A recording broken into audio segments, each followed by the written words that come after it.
Hey everybody, and welcome one and all to the Artisan School, where we teach piano craft all day long, 3 days a week. We do these live in-person events. Today I'm your host. Stacy's one of our coaches as well. We may have a couple other people join, but we're here for you, and we're here to help elevate the craft by showing you tips, techniques, tools, ways of doing things that you may not know. And this comes from I don't know, between some of the coaches, me, Stacy, Jacob, I think there's like 75 years almost of combined experience and different experience doing this. So it's been a lot of fun.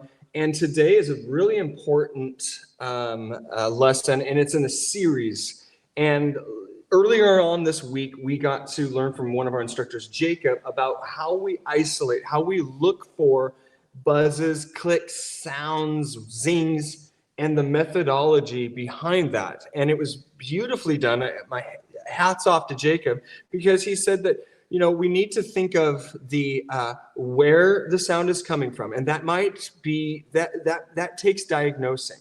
So where is the sound coming from? And we're going to be doing some of that. We need to see when it's happening. Is it happening when you hit the note really hard? Is it happening when you hit the note soft? Is it happening at the end of the sound? And then we kind of isolate how to fix it. And so it was a great lesson. And now we're going to be kind of doing a part 2 on that with the upright. And we're going to go over a myriad of things that we've found in the field that some of these issues can come from. But first and foremost, I want to talk about the 4 core areas of both the upright and grand action. And so today we're going to be, I mean, they are the same, which is nice. So at the Artisan School, we simplify everything. There are 4 core components that build up the action mechanism, and they are the key assembly, the Wippen Assembly, the hammer assembly, and the damper assembly. And so most of the times, these clicks, a lot of these buzzes and rattles are going to be in one of those 4 quadrants. And so what we need to do is isolate which area of the piano it is in. Does that make sense for everybody as I take a drink of coffee? Questions about that so far? Josiah, good to see you. Good to see you, buddy. Friday, bright and early, we're here. Yeah. It's important to know, again, our whole core thing at the school is mastery through simplicity. So breaking things down. And so the reality is, when we think of a piano with 10,000 moving parts, boom, we are checked out. That's too much. But when we think of 4 quadrants of parts, that's easier. And so what we typically do is we start by listening to the sound or the issue. And so I'm going to see if you guys can hear this. So are you all ready? You all ready for this? Okay, here we go. And I might be moving like my mic a little bit just so that people can hear it, but here we go. I'm going to move my mic so that people can hear it. Sorry if this sounds like a tornado. Ready? Can people hear that? This is a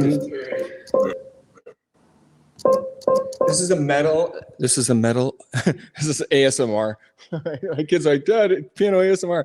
This is a metal on metal sound. We have a click sound.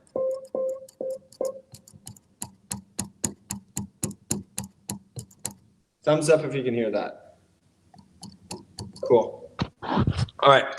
So we have a metal on metal sound, and that's important. Is a clinking sound is very different than a tinny, a kind of a higher pitch metal to metal. And so that's a really important thing, is to see, okay, is this more of a clinking sound, or is it more of a rattling, higher pitch metal on metal sound? And so in this case, it is a metal on metal sound. So we're going to start figuring out what that is.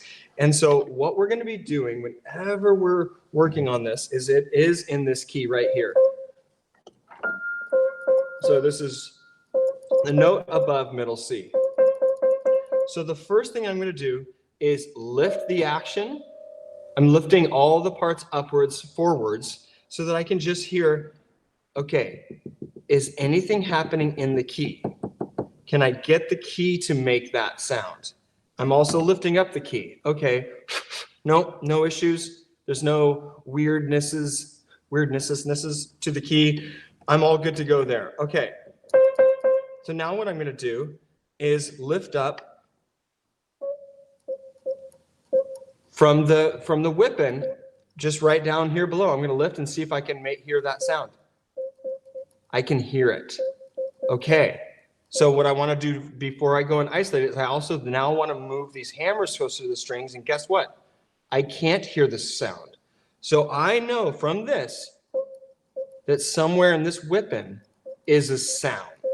Does that make sense? I've looked at three of my 4 quadrants, my dampers, my key assembly, my Wippen assembly, and my hammer assembly, and I can tell right away that it is in the Wippen assembly. So the next thing I'm going to do is just visually see if I can figure out what's going on. And I can tell you this is one of the #1 causes for this sound. Are you ready to see it? Anybody tell me see what's going on there? The bridle wire and the back check wire. 100%. Right there, this bridle wire is moved too far over to the right, so it's hitting the neighboring back check wire. And so simply moving that into position fixed that issue. And this goes in line with another core point. Look for that's the right word, abnormalities, irregularities within the parts themselves. So that is an indicator. So if you're looking at the hammers and one of them is way further over to the right or the left and they're scrunched up, that's an indicator there might be an issue coming on right here. If that bridle wire, if all of those, all the other ones are lined up like nice little happy soldiers and this one is way over to the side, that is one that we might want to take a look at. Questions so far with that?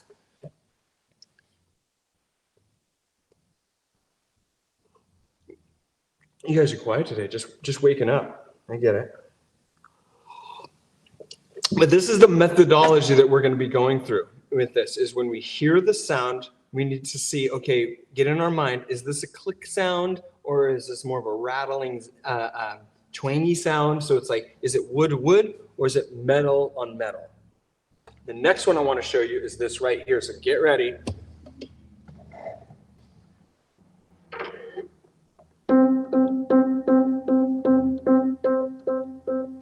Here we go. I'm going to move my mic closer.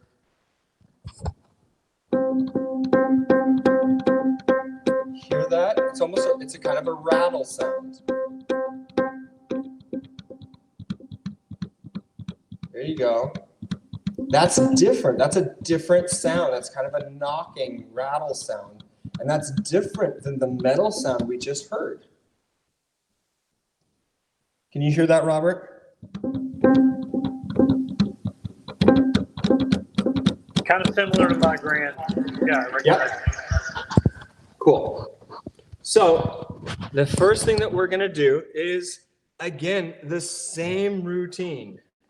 I'm going to go through with my key.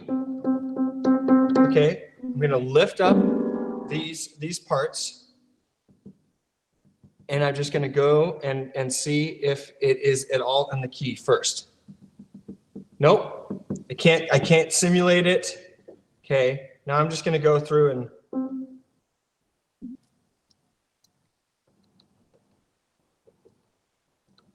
I can kind of simulate it here.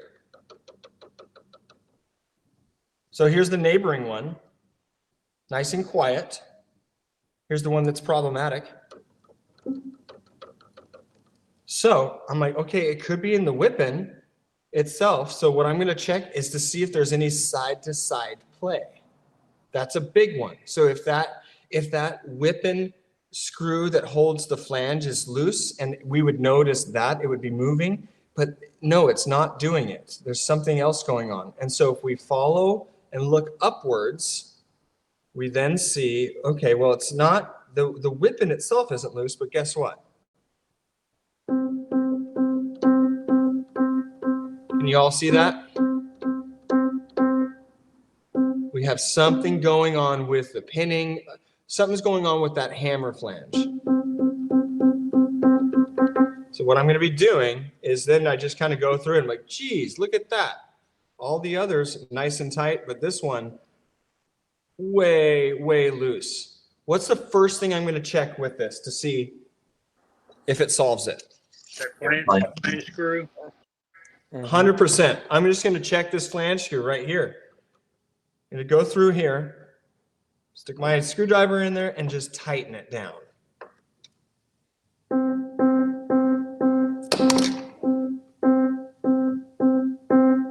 Fixed it. So again, that same process. If I'm going to go ahead and go through my quadrants to see where they're at. Now, there's a couple more of these, but I want to list out for you. There's usually about 3 issues per quadrant to watch out for. Okay. Now, there's some other things that it may be if there's a ring or a zing or something. Now, what I want to first show you is this is the culprit for so many issues, where you'll come to the piano and right around the middle or around these areas, there'll be again, these areas right here or in the center, there'll be with 2 notes, there'll be a weird rattle. So many times what that is this key up-stop rail that has a screw in it. Usually there's 2 screw, like a nut, a series of, like there's a screw and then there's 2 nuts that clamp down. There's so many times I come to a piano and that screw is, the top one is loose and the bottom one is loose. And so it has gone down in between the 2 keys and is rattling. So that is one of the first things that I check. So right now we're going to start with the keys. So that is always one of the first things I check if there's a sound. Is it related to the key up-stop rail? Victor, I'm sure if you're still here, I'm sure you've run into that before as well. Oh yes, for sure. And some of the Yamaha 20 all board stuff, some of that stuff rings too. The next thing that I notice is that, and I don't know if you're going to be able to hear this, but I'm feeling this note right here. And what it's doing is making this sound. Can you all hear that squeak? Kind of a whooshing squeak sound. Good. So that is another very common issue. And sure enough, this has it. Some kind of a wood fiber sticking out. And so what that does is it sticks out and rubs on the neighboring keys. So that's another thing to check for, is making sure that the key from the end to end, there's no fibers or anything. And that will be kind of a weird whooshing sound. And again, a lot of these fibers tend to protrude in the areas where there's a lead weight. So when they drill these out and they compress them in, sometimes those wood fibers can kind of start to string out and they will touch the neighboring keys. So those are several things that I'm going to check for right away. Again, the key up-stop rail, I'm going to make sure that there's no wood fibers. There's not going to be any foreign objects that I'm potentially hitting. The other thing I'm checking for is if the key top itself is glued down properly.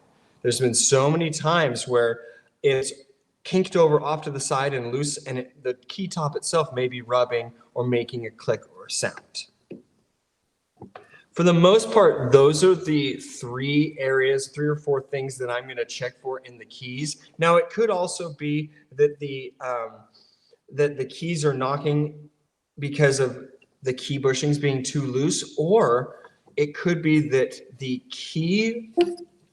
balance rail hole itself has been so enlarged that we now have a knocking sound. And the way you can test that is by pinching the key and going back and forth. We do not want really any wobble, but sometimes that balance rail hole is so enlarged that now we have a knock and sound. And I see that a lot of times with grand pianos. And I don't know if that's technician error or if that's wear. I tend to think a lot of times when I come to them, it is technicians over easing that balance rail hole. But that's another thing that I'm going to check for.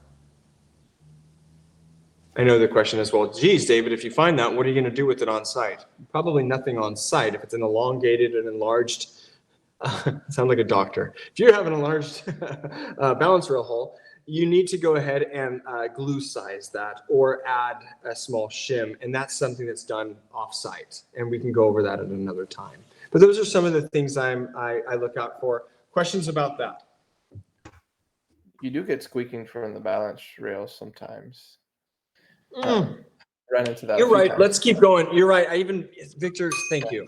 I even brought Teflon powder to kind of for the same thing. A customer told me this, and it was really well done, and I've used it ever since. They're like, David, can you come and fix my piano? The keys, when I press it really lightly, almost sounds like an oinking sound, like a pig. I'm like, what? And sure enough, this was early on. I came to the piano, and yes, as soon as I started kind of playing the notes, it would go oink, oink, oink. It was like the craziest sound. It was the first time I'd ever heard it. And it was solved by lubricating with Teflon these bushings, because those the balance rail and the key, it's usually the balance rail. It was just, I don't know if it was a lubrication used at some point in the past because the balance rail key pins didn't seem to be rusty or corroded or anything, but just lubricating them made that sound go away. So to Victor's point, yeah, sometimes you can get that weird rubbing sound, the friction points. So adding a little bit of Teflon powder to those bushings really helps. I usually get a little flathead screwdriver like this. Let's see, open it up. Dip it in and just kind of lift the key and just kind of massage it into each side like that. And then the little piggy goes away. It did sound like a pig. It did sound like an oink. So you're really lubricating the bushing, not the rail. 100%. It's the bushing itself. The actual felt bushing is what we're lubricating there. So foreign contaminants, foreign objects inside the piano, I want to make sure that these are not making a sound. And you may have weird situations where, wow, it turns out that the key is broken partly and it's making a sound. So, I mean, those are the outliers.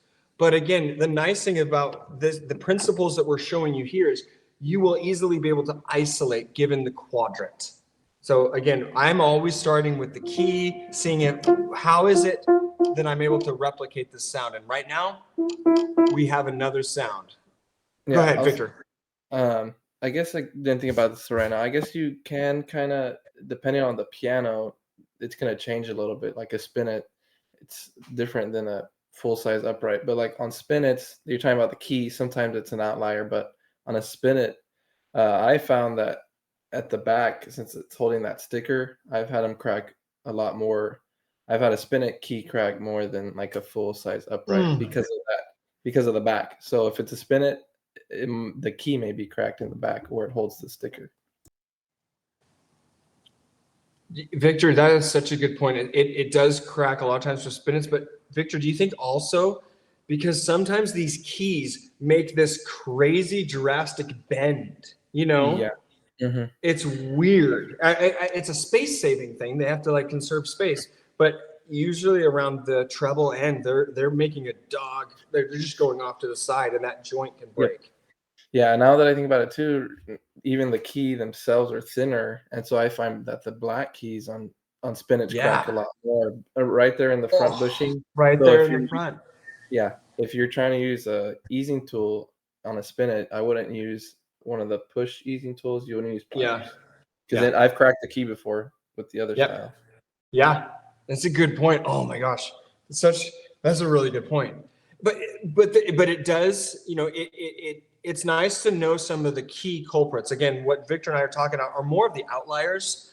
These are definitely more of the, okay, you're going to notice these, you know, 3 or 4 issues, and here's how you solve them. We next kind of work our way up to the Wippen. And so for those that are watching, kind of like, okay, well, what's the Wippen? The Wippen assembly is right here where we have the heel, we have this Wippen assembly, we have the jack. I would even say this, you know, the let-off assembly is connected to the Wippen assembly. Then we have the back checks and stuff like that. This whole quadrant can be problematic. There could be issues, but a lot of times it's little things like what we just showed you earlier, where it's the back check wire is bent to the side. That's a big one. The other one is like what Robert said, is this screw that holds the Wippen assembly not being tightened down, just like Robert identified with the hammer. That's a big one, that being loose or having an issue there. But for the most part, most of the issues that we come across are with clicks and buzzes and things of that nature. I don't find them being in the Wippen assembly proper. They're usually in the key or in the hammer assembly. Victor, I'm curious your thoughts on this. Would you say that that's about what you found as well? Yeah, that's completely true. I mean, if it's coming from the Wippen, it's like the wire, like you said, either a screw, but it really is not usually anything else. Maybe if that hammer butt felt is gone, but that's kind of. But that's the hammer assembly. Yeah, exactly. Well, yeah, there you go. So it's the, thank God, because look at all these moving parts in the Wippen assembly. Thank God that this isn't the main culprit, because that's a lot more things to play around with.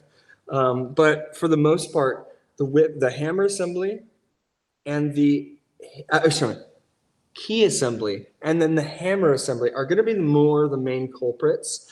The Wippen assembly, make sure that the screws are tight. Make sure that that the jack spring is connected. That's one that can cause an issue. If for some reason either it has fallen off, I guess then you'll get a sticking key. But I have had some where it's just barely, you can kind of see that right there, where it's just barely working, but it's making a sound when it goes. Make sure that jack spring is connected properly. But for the most part, we don't have to do a lot with the Wippen assembly. But now we do have to do more with the hammer assembly. So we'll go to the next click sound. I gave it away. We'll go to the next sound that we're finding within the action, and that is, tell me if you can hear this. Thumbs up. Cool. Would we say that that's a kind of a woody sound or a metallic-y sound? Wood. Yeah, 100%. It's a woody sound. So that's great. We can kind of start figuring that out. So let's go ahead and just, okay, I'm doing the same thing. No issues with the key. Ooh. I'm just lifting the Wippen and something's happening. Now I'm lifting the hammer and nothing's happening. So something's going on. But when I flick the Wippen, I can hear something. So what I'm going to do is simply, I want to take this hammer off and see what's going on. The hammer screw was tight. The flange screw was tight. No issues there. So right now I'm just looking at it. Hey, this looks normal. What? Is this missing anything, everybody? Yeah, the hammer butt felt. Yeah, right there. This, my friends, is a fairly normal thing to see and to find. And that, it could be, yeah, it's usually missing for whatever reason. And so what that was happening is sorry, so people can kind of see visually. What was happening right there is that when I was lifting the Wippen, this jack was coming and it's hitting bare wood. So we have that jack that's hitting that bare wood of that, what would we call that? it's not butt felt. It's, yeah, that felt right there that belongs right there. Sorry. The name's escaping me. But what we need to do is simply glue on some new felt right there. What kind of glue am I going to use? Am I going to use super glue? No. Tacky. I like using, yes, I love this. And I like buying it in the small bottles at like Michael's. Just a little dab.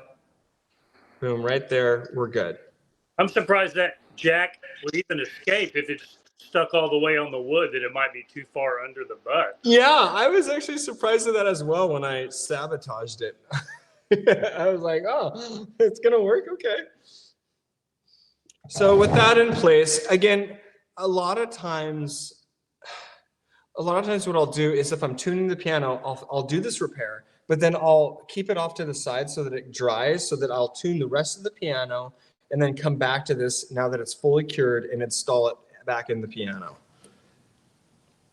So I guess now that we have this out, here are some of the areas where I find clicks and weird sounds. So first and foremost, I need to check that screw, because if that screw is loose, then this assembly is going to be loose, and that might make a click. If the pinning is too loose, sometimes that center pin is pushed out to the side, and that will cause a wobble, and that is making a sound. So check the whole flange area. The next thing is check all the felts, like what we found right here was a missing felt right here. The next thing, and there's two more things, is check the glue joints. So the hammer glue joints, you know, where it connects with the shank, the catch right here. Check those glue joints, could be loose, causing clicks. And that's a fairly common one, especially with old uprights. That glue joint just breaks down, and we have to go ahead and just check them. And a lot of times that's the issue. And so what we'll do is you'll go through and be like, okay, it's not in the key, it's not in the Wippen, but it's definitely isolated to the hammer. Whenever I hit the note firmly, it's making a click of some kind. We also then have the spring. And so whether it's a flange with a corded flange like this, or it has a spring rail, sometimes those springs can be out of joint or broken, and that's something that we need to check. Robert, talk to me. What are you feeling? Well, I had to replace on the spring rail 2 of those hammer return springs. Mm-hmm. But it didn't make a noise, but they were a pain. Yeah. That's not a fun repair, by the way. What you do, yeah, they make aftermarket springs with the tab that you can screw into these old uprights. Do you have one? I just had an Oh, old you rail, took it off. Oh. and I took one of these off. But even that, it is tricky to get it glued in. And It is. yeah, I did not like that. The corded flange springs were easier to replace than. Yeah. Absolutely. Anything, folks like Ramses and Victor, anything to add to this hammer assembly that maybe I'm not thinking about that would be added to issues, buzzes, zings, knocks, clicks that could be related to the hammer assembly? Nah, the biggest one is that a loose hammerhead. It's pretty common, especially I find them a lot in schools. They get played a lot, so that sometimes that glue joint breaks or that glue collar, and that's a pretty common one. I would always check that. Are you, we got this recording so that we could dictate it and make it into more of a thing, right?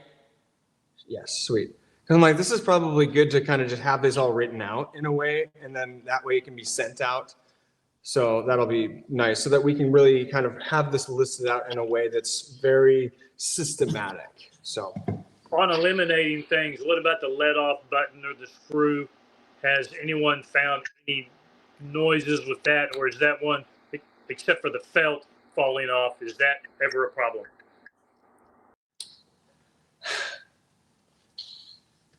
you hit the nail on the head. Except for the felt coming off, that's not really ever an issue for me. I have run into issues where the screw, the let-off screw is stripped out, so it's basically going up and down, and it can't move properly, in which case I'll put a little bit of very thin set CA glue. That's a super glue in there, and then it kind of wicks down around the pin, the screw, and it kind of holds it in place and allows me to move it up and down. Be very careful with that. I shouldn't like recommend that. I probably just somehow got lucky with that working a couple times. So if you go to try it, you're like, it's frozen solid. And they're like, what did David say? I'm just saying I've done that before, and the time I did it, it worked. That's it. That's all I'll say. Hammer assembly, that's kind of done. You know, we're there. We've touched on all the kind of main points. Again, we want to check the felts that they're in good shape, that they're all present and accounted for. We want to make sure that the flange pinning is good, that everything's tight. And then finally, we want to check the glue joints, specifically like what Victor is saying, that this hammerheads, these are prone to getting loose, and that click and that sound is pretty bad. But the next thing I wanted to talk about, and it's related to this, is your spacing.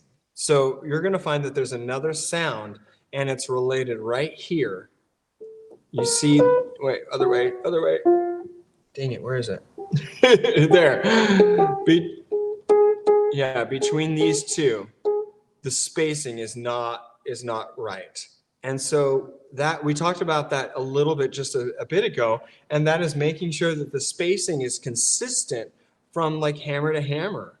If one of them is way off to the side like that, then we may be like, oh, that's making a click ever so slightly on the return or on the strike. And that happens quite a bit.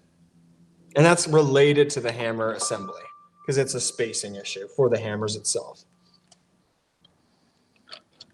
Insert this back into place. The final assembly is my least favorite assembly to fix. I don't know. Oh, dang it. The damper assembly is, you know,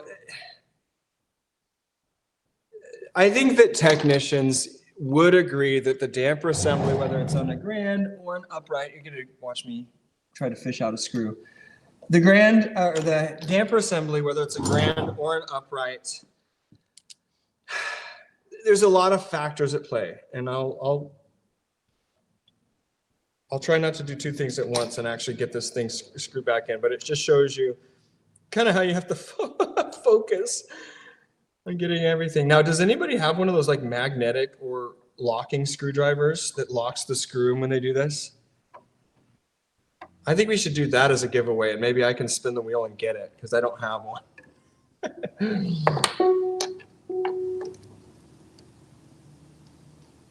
Okay, let's talk damper assembly. Now, we're talking about this final assembly. We've already talked about the key assembly. We've talked about the Wippen assembly, the hammer assembly, and now we're down to the damper assembly.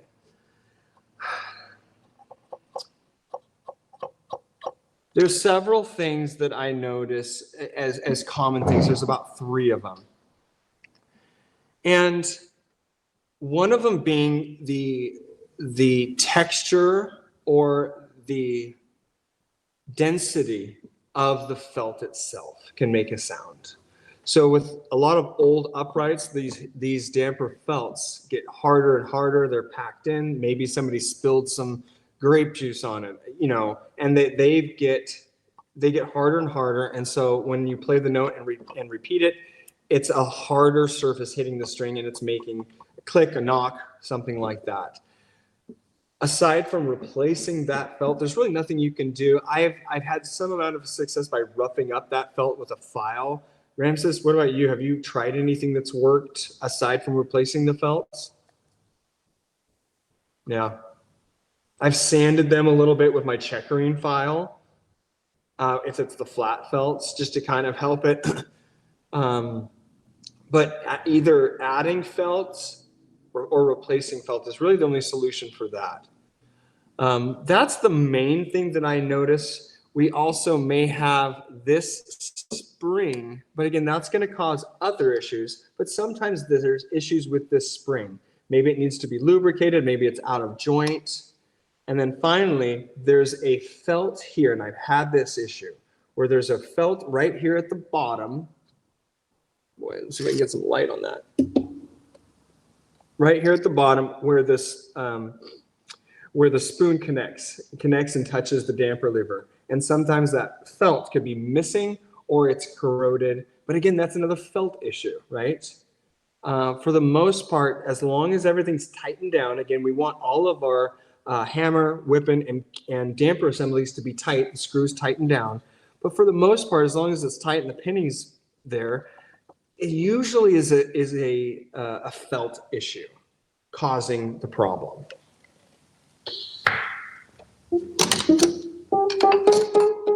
Now that I think about it, I have cut out damper felt since you have two pieces. I've had them where they're, I don't know, this piano is weird. It wasn't that old, but I think it was mouse urine is what made them hard. I'm pretty sure because this was probably the worst infestation I'd seen. And they were really hard, like almost rock hard. I remember trying to cut it. The knife didn't want to go through the felt, but I cut off the bottom. Yeah, I cut off the bottom felt and the top one was still soft. And so I was able to get away with just having one, and that worked. And that worked. Yes. So you may need to cut one off if one is kind of weird. But yeah, I think I got lucky. We're doing a lot of writing for our online courses and stuff like that right now. And one of the core things that most people forget is just the importance of tightening the screws. So I just can't reiterate that enough. Is when you're tightening the screws, that's a really good point, because usually you'll clean the action, blow it out, then you'll tighten all the screws. And that's a good time to really evaluate the rest of the action to see if there's any issues at that time, because you're kind of working around all those felts and everything. And that takes time. It's weird how arduous that job is. Now, I think Victor, he's like, hey, David, I got like this super screwdriver and I love screwing down. Was it you, Victor, who said that? You're like, yeah, you're like, I hate screwing stuff down. I was like, that's one of my favorite things. If you have a good screwdriver. If you have a good screwdriver, because if you don't, it's pretty annoying. Did you put it in the chat or in the feed? You just put it in the feed, because I'm like, this is I just got your basic vanilla, whatever, husky. Well, the company that I use, their plastic handles, they put vanilla scent in them. So your screwdrivers will smell like vanilla. Oh my gosh. If you get the acetate style ones. Yeah, it's pretty cool. You have vanilla scented gripped screwdrivers. That's pretty cool. Yeah. I will say my tool roll, when I open my tool roll, it smells really good. So like, when I open my case, you can smell vanilla. That's okay. I need to see these things. Send a link. I'm sold. I'm sold. I'll put it in there. Yeah. Well, as long as it's not too strong of vanilla, because I don't like vanilla candle scent. But if a little bit of sweet vanilla, yeah. It smells like vanilla extract, like pure. Okay, I like that. I do like that. Yeah. I'll add something though, real quick. I'll be careful with tight screws. I've gone overboard, and you can crack Wippen flanges pretty easily. 100%, especially with old uprights when we're going through, or old grands, we're tightening. We want them to be firm and tight, but we got to be careful not to over tighten them. Everybody knows also when you're installing screws, back it out counterclockwise so that it can go within the existing channels that are already carved out with the screw. But tightening the screws, I would say, is such a big deal, and I think people forget about that as a kind of a core thing, because a lot of the issues that we're finding, what we're looking at, and I'm noticing this in Arizona where it's a lot drier, I would say that 9 out of 10 times the clicks are solved by me just tightening those screws. I've never experienced that because I grew up here in the Northwest where there's a lot of moisture. There's a lot of moisture out there right now. And so the wooden parts have swollen up and they're just nice and tight, and so whereas Arizona, my goodness, everything gets like a half turn. It's ridiculous. So the importance of tightening the screws cannot be expressed enough. Questions about any of these assemblies, the key assembly, the Wippen hammer or damper assembly and how it pertains to buzzes or sounds, noises, knocks.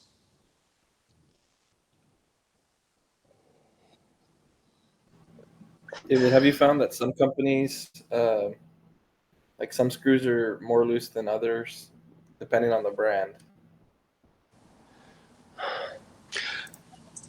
I have found,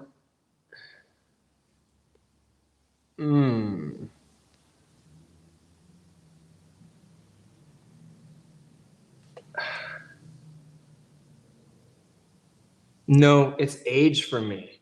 Age of the piano more than anything else for me is what I've found. Is it? Yeah, at least that's what I've seen. So are you saying that you've seen Kawai versus Yamaha? You know, is that what you've noticed? Okay. Well, yeah, like we live by the Gulf. It's pretty humid, and Mhm. so like you're saying, I usually don't run into it a lot. Like on Yamahas, Kawais, those seem okay. Like they're honestly really tight. Like if you were try to tighten them, you'd probably break something. But like a Baldwin, for some reason, on every Baldwin I work on, upright, they're always really loose. And so I know that. So like I've kind of been like, well, if it's either a Yamaha or Kawai made in the last 20, 30 years, I don't need to tighten it. But then if I go to a Baldwin, then I need to tighten that for sure. Okay, I don't you're know bringing up. Yeah, I can agree. Baldwin's, Masons, Steinways, and Charles Walters. There's one thing in common, especially with old Baldwins, is what I'm talking about. One thing in common: they're all made in the U.S. I don't know if that's, but you're right. I have noticed all of those brands. I do tend to need to tighten the screws. I don't know why. I don't know if there's a seasoning aging process that's different than the European and Asian made pianos like that.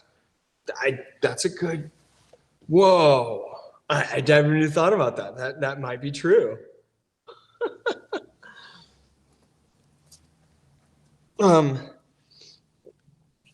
Be be very aware of the fact that we as technicians may notice things that the customer will never notice. And we get excited about these things because we get excited to go and fix them. And we imagine this parade afterwards, and they're like, oh, wow, this technician, he did all this, thank you. Be careful. And even me, in 25-year veteran doing this, have run into so many issues where I'm like, I'm just gonna fix this for them. And I get in such a pickle. Robert, you look like you're like, preach it. Yeah, well, that's my key leveling job. The punchings were rotted. She just wanted it to play to fix the broken notes. And I showed her that and said, I'll just charge you for parts. Well, I didn't realize how many hours leveling keys, but I'm learning, and she's a relative, so it's like, okay. Yeah. But I have a question on the business end of that, fixing some of these things. If the customer notices, then you might charge them. But if you point something out and they go, hey, if you're going to upcharge a lubrication service, but if you notice, I can fix some of these rattles. When do you get to the point of onesie Tuesdays to, I can fix this for a certain cost?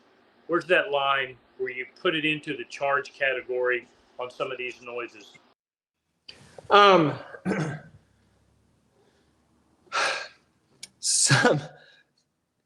Sometimes I won't charge. I'll bring it up, but I won't charge them if it's an easy fix, and I'm not sure if I can fix it or not.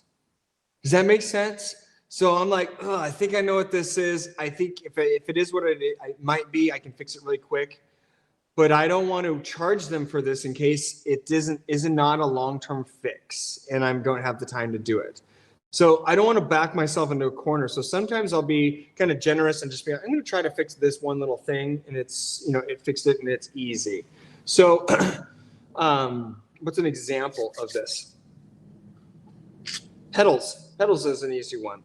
I will be like, okay, I think that what it is in this pedal squeak is just where the rod goes down into the pedal itself. It needs to be bushed because that metal rod is hitting the metal in the pedal itself. And I'm like, I think I'm just going to quickly see if I can do it.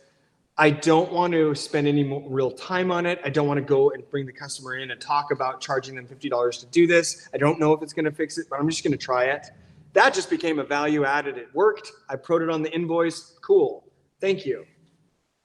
But if it is something that I'm like, okay, I know this is going to fix it. I know this is going to take me a half an hour, 10 minutes, 20 minutes. I am going to charge for this. I don't. I feel like this is, I'm sorry, but sometimes it is situational. Sometimes it is just like, you know what? I don't have a lot of time. I'm going to be having to rush. I'm going to have to go and move my next appointment. Or there's not a right or wrong, I should say, Robert. It is totally case by case, but that's some of my methodology. That's good to know because it gives you a judgment call depending upon the customer, repeat customer, etc. Yeah.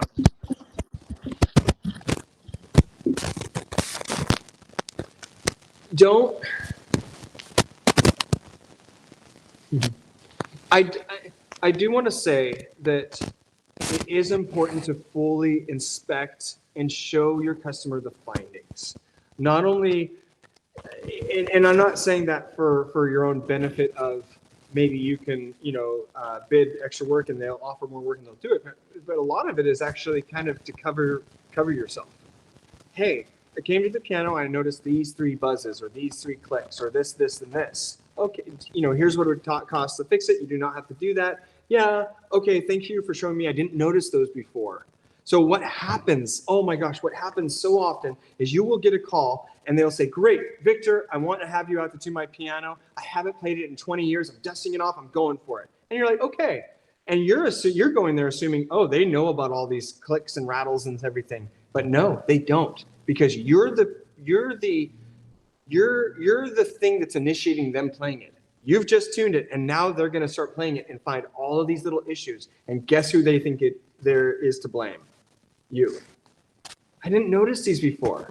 They're not taking into account that they haven't played it in 20 years. They're just taking into account that we just had a technician here. There's all these weird little clicks. There's all this stuff. So for your own sake, I really recommend inspecting the piano, bringing the customer in, showing them your findings, whether you can fix it or not, just letting them know that, hey, there's this click. What it is the loose ivory key tops. And if you down the road wanted me to fix this is what it would cost. I just wanted you to know what it is in case you notice it after I'm done. Okay, thank you.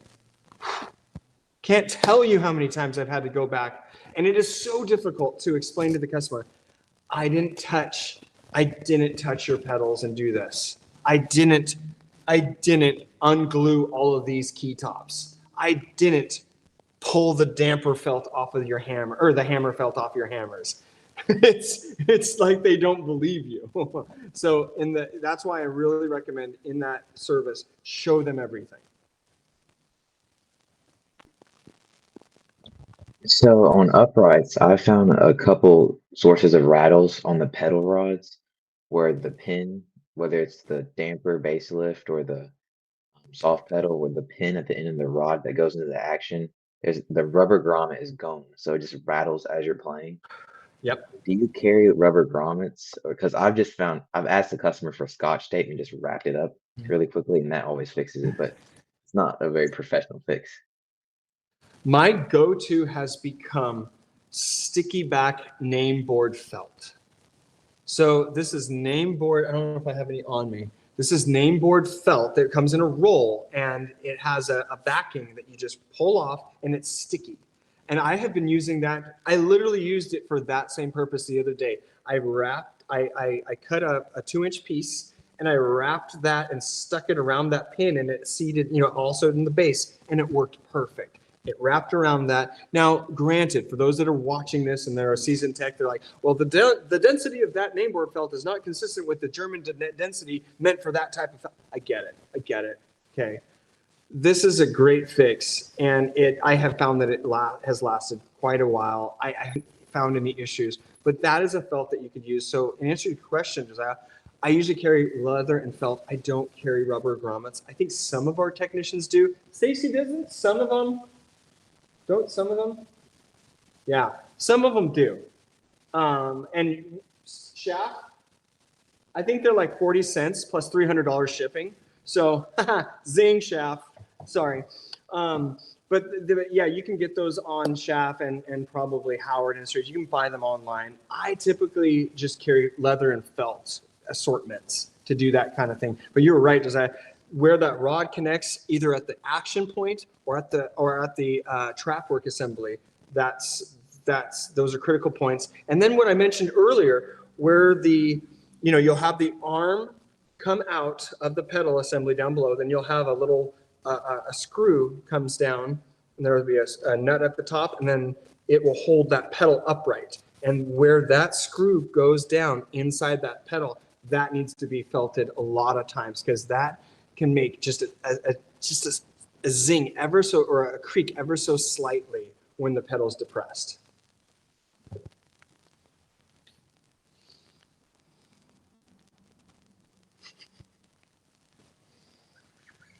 Sorry. Shipping, man. Come on. More questions. Sorry, give me off for shipping. I hate overspending for shipping. Harrison, there's a lot of parts to the piano. If we isolate it down to zones, it makes it very easily, it makes it much easier to target what the issue is. And now just knowing that there's usually 3 or 4 issues per assembly, that just makes it that much easier. And so again, you're going through, like what Jacob said the other day, is you're going through, okay, when is it happening? Where is it happening? And then how? And so that's what we do. And we just go by system. And when you have this, you can do anything. That's the beauty of this. There's not a lot of tricks. We just taught you the trick. The trick is to break it down by zones and go through the zones. And here are the 3 or 4 things typically that they are. And with that, you can go in with confidence and be like, I'm going to be able to find this. Now, there are going to be weird outliers, like what Jacob said, that there was this weird sound above. Oh, I didn't tell you my story by going to court.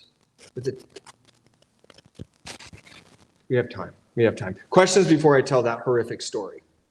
Oh yeah, outliers. Sorry, there may be outliers, and they just like, you know what, those will be something that you can't really plan for. You may not know how to fix it, but somebody else figures it out, in which case that's what happened with me. All right. I get called to this customer's house, and she just spent $5,000 having a technician come and redo everything to solve an issue. And so she has me come, and there's this weird vibration, weird zing. And so I'm playing the note. It's an upright, historic upright. And I'm like, this could be anything, right? But the customer just had all of this work done, $6,000 worth of work. And I'm playing it. I'm having her play it. And I look down, and I'm like, like what Jacob said, my ear is starting to go down. And I go down to the edge of the piano, and then to the side of the piano, and then away from the piano, to a little wooden box sitting on the right-hand side of the piano that has a metal clasp. And she's playing the note, and I touch that clasp, and it goes away. She's like, what'd you do? You just fixed it. It's gone. I'm like, I said, has this always been here? She's like, yeah, that's my grandmother's. It never moves. It's always been here. I'm like, oh, Susan, it's this.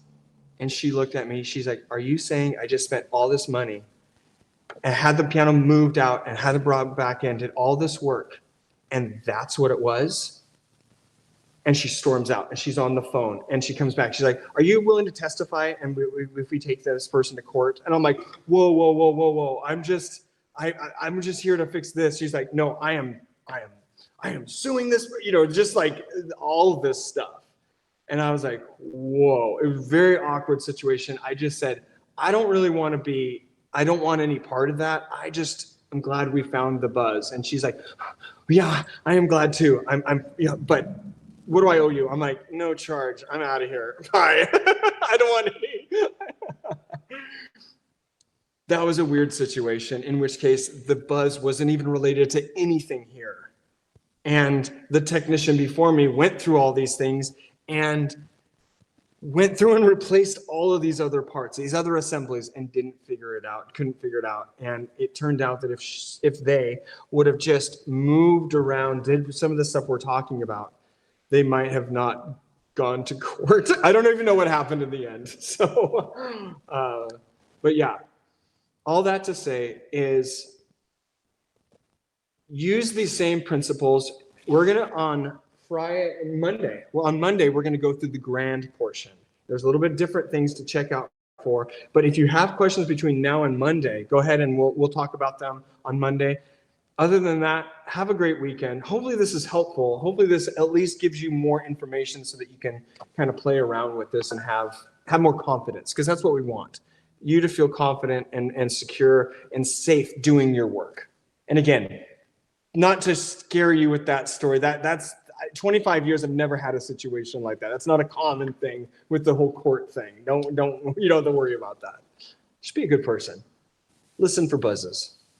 And don't try to make $5,000 off of a bench weird buzz. See you guys on Monday.